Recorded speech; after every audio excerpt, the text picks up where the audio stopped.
Howdy, folks. Greyhawk 4x4 coming at you again, your resident vintage gamer, and it is time for our campaign update. So, where we left off last time, and before I go into that, please, if you have not already done so, like, subscribe, comment, merch link, the whole bit. That business is out of the way. We shall continue. So, where we left off last time was our group of heroes had decided to, instead of going to the Frost Giant compound, which was the next in the Against the Giants campaign, they decided to revisit the Temple of Elemental Evil, which they had not finished that quest. I mean, that's a gigantic dungeon. It's a mega dungeon. It's a campaign within a campaign. I mean, they had work left to do there. So where we left off, they had just defeated a visiting troll chieftain who was being courted by two of the elemental temples within the Temple of Elemental Evil. Because inside the Temple of Elemental Evil, you have each of the four elements. You have the Earth Temple, the Fire Temple, the Water Temple, and the Air Temple. And leaders of each, little sub-leaders of each of those temples inside the big temple. Well, this particular troll chief was being courted by the Fire Temple and the Water Temple. And so part of that was he was given gifts by both, trying to recruit him and his minions to their cause. Because the temples within the Temple of Elemental Evil, the four elements themselves, they're all at loggerheads. They're not in concert. They're constantly infighting. So, the Fire Temple doesn't like the Water Temple, and the Water Temple doesn't like the Air Temple, etc., etc. So, our heroes came across him. He tried to parlay. They weren't having it. They slayed him, got the loot that he had, and that's where we left off. So they our heroes decided to go through into the next room from that, and they encountered yet another troll who was kind of waiting for him. He wasn't sure. He heard noises next door. He heard like a fight or whatever, and so he was kind of prepared. When they walked in, he had his hand on an opposing door, on the opposing wall. He had his hand on the door, and as soon as he sees them come through, he knows, okay, this is bad. I need backup. He opens the door, and an Owlbear rushes in full speed at our party. The Owlbear actually ends up hitting one of our rangers, Ross, the ranger who seems to hit the best against like giants and stuff like that. If you roll in first edition, if you roll an 18 or higher natural on your D20 for the to hit roll for the Owlbear, it results. They hit, but they also manage to do a bear hug for additional damage, and then that target is also grappled. Then, so that happened. So the ranger took some significant damage from the Owlbear, but there was just too many party members, and they slayed the Owlbear and the troll, of course. So they got through that. That wasn't too difficult, but took some damage. They continued exploring, and part of the session was us trying to recreate and remember collectively where the party had been and where the party had not been inside the temple. That ate up some time. We also had a party member whose character leveled up and was a magic user, so had to get some new spells and all that stuff. So there was a lot of that kind of stuff that was done during the session that ate up some time. But when we got back on track, the party finally figured out which direction they needed to go to explore some more unexplored areas, and they ended up going downstairs to the next level, and they entered a room, as I described it, as they walk down the stairs, open up a door, and they're in this room now that's filled with earth. And it's not just earth. It has a very pungent, nasty smell to it, because as they closer inspection of the earth, they were estimating that it's probably about 50% manure within 50% earth.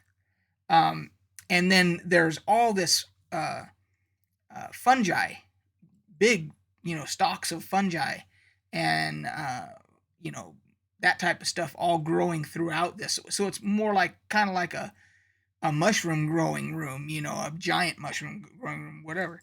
So they enter into this, and as they do, at the far end of the room, they see a female human in armor, who says, "Stop where you are.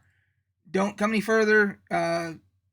This stuff is dangerous. I will clear a path. I know the path. I will come to you." So she starts coming to them. And if I remember, one of the party member was, I think it was, if I remember correctly, it was our magic user Thief, Atal is the character's name.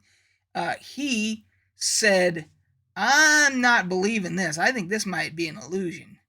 And he rolled, and and it was an illusion, and the illusion was dispelled then.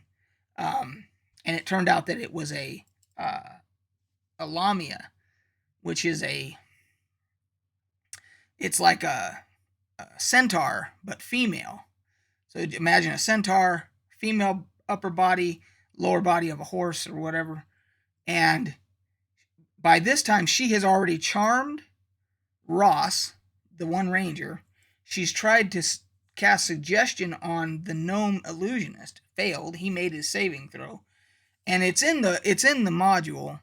Spoilers, but it's in the module that she gets, the minute the party enters the room, she gets both of those initial actions simultaneously, basically one right after the other. And so she gets the ranger charmed, and fails on the suggestion on the gnome, and then Ross, the now charmed ranger, decides to attack the cleric. And I think he did hit the cleric, if I remember correctly, because she's having him attack party members, obviously. And then the battle ensues. I don't remember exactly what they used, but they burned her down. They through several different attacks, and they finally defeated her. But the party did take some damage. And the Lamia cast magic mirror, and so had mirror images up. And then I can't remember. Somebody cast a dispel magic. I think that was also Atal, or it might have been the other magic user. And that character's name is eluding me right now. Anyway, the other magic user might have cast dispel magic, which got rid of the mirror images or whatever. Bottom line, they end up defeating her and getting some loot. One of the little side notes is that our gnome illusionist, the fire blade that he carries, he can't wield it, he can't attack with it or whatever, but it's a sentient sword, and it has the ability to find and identify gems.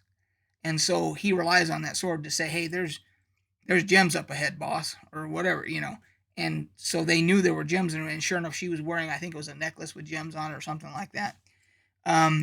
So they end up getting the loot off of her and so forth, but they, of course, took some damage. They move on, and if I remember correctly, they moved into to a long hallway, started going north, and when they got to the end of the hallway, it opened into a circular room. The circular room was filled with different types of statues of monsters. And I don't just mean any monsters. I mean severe badass monsters. Blue Dragon, Beholder. There was I want to say a Spectre or something like that, or a Wraith, or a White. No, a White. It was a White. And I can't remember the other ones. There was like Rakshasa.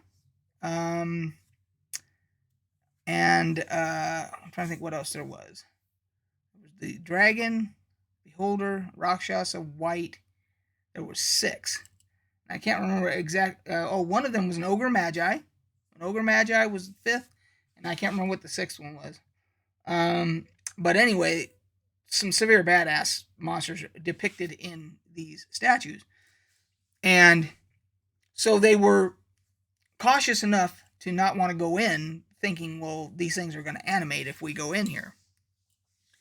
So the one magic user, who, for whatever reason, that character's name is eluding me, he decides he's going to send in his familiar. He has an owl, I think it was.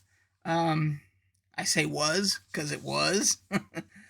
Well, the owl goes in and starts to inspect the statues because he can see what the owl sees because it's his familiar. And as the owl is inspecting these statues, the 4 sconces that are in the circular wall actually leave their perch and as floating lights, and they attack and kill the bird. Like, I mean, instantly. And the party backs off, and their willow wisps are what they are. They go right back up to their sconces and everything. And so then the party is like, holy shit, what do we do now? And the magic user was pissed because he's like, well, we don't want to go in there because we don't want these things to animate. And he sends his familiar in thinking that'll be safe. And right off the bat, his familiar gets killed. Not by the statues, of course. So then they back off, and it was considerable debate on how they were going to proceed, because they knew from the sword telling him there's a bunch of gems in that box over there at the foot of one of these. I think it was the dragon statue. So they do want to go in, but they didn't want to attempt anything. And if I remember, they tried a couple different things. They tried Ice Storm. Ice Storm was ineffective against the Will-O-Wisps. And they tried a couple different things, and somebody else took some damage, I think. And they finally said, that's it, we're leaving. We're not even going to mess with this room.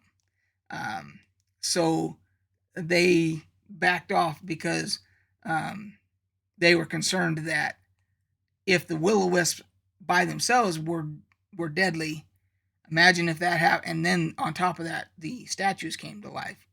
And so they said we're gonna back off, and they were debating upon. They still have their dwarf NPC, Slag Stouthammer, I think I named him, that they got out of the giant steading that they rescued. But if you remember, he went insane, the same way that the cleric went insane. And restoration cost like 80,000 gold. And they haven't been wanting to spend that kind of money to restore him. But the cleric is trying to convince the rest of the party. Mo, the cleric, is trying to convince the rest of the party, hey, we really could use this dwarf with 18-something strength and 70 hit points. We could really use him, if we could just find it within ourselves. And so she starts taking up a donation, and the party members start coughing up some serious gold. I think, if I remember correctly, when we stopped, she was only about 10,000 gold short out of the 80,000 or whatever. And so then there was the debate on whether or not do they go back to Devers, get him restored, and get him to join the party as a tank, and so forth. And that's where they stopped, because there was a lot of debate going on, and we burned through the night, between all that stuff I was talking about with the one party member leveling and and then just trying to compare notes and figure out where they were in the dungeon. So if there's a lesson to be learned from us as a campaign and as a group DM, all of it, is I suggest somebody take copious notes.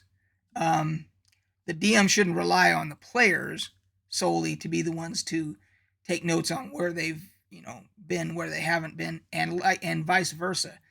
the players shouldn't rely on the DM solely to know where they have and where they haven't been. So that's just that's just a learning. Even after playing for 40 years, you still, learn things as you're, experiencing them. So, because that did chew up some time, us trying to figure out where they'd been, where they hadn't been, you know. And of course, we could have done it the old-fashioned way. I could have just kept my mouth shut and just let them go through and going through areas and letting it dawn upon themselves, oh, we've already been here, and so forth. But that to me seems like a well, for one thing, there's no guarantee that even if I describe it to them, that it's gonna dawn on them that they've already been in there. Even though it might be in my mind that I thought they might have been in there, that's where it was like, well, we need to determine for sure which areas you guys have been in, which even if we do it out of character, just so that we're all on the same page going forward. So that administratively, that took up some time. But anyway, so that is where they're at. I don't know. I think they're going to go back to Devers now. They're going to get their NPC Slag Stouthammer or what. I think they're going to get him restored, and then I don't know if they're going to go back to the temple or if they're going to head on to the Frost Giant compound. We'll have to wait and see. So anyway, guys, that is the campaign update. Tomorrow, I believe, is a Beer 30 on the schedule. So if I get any questions down below from this video about the campaign, etc., we will talk about that. And then anything else, gaming news-wise, etc., we can just sit and have a beer, and I can talk about gaming stuff and all that. And that'll be tomorrow night. So until then, guys, we will catch you on the flip side.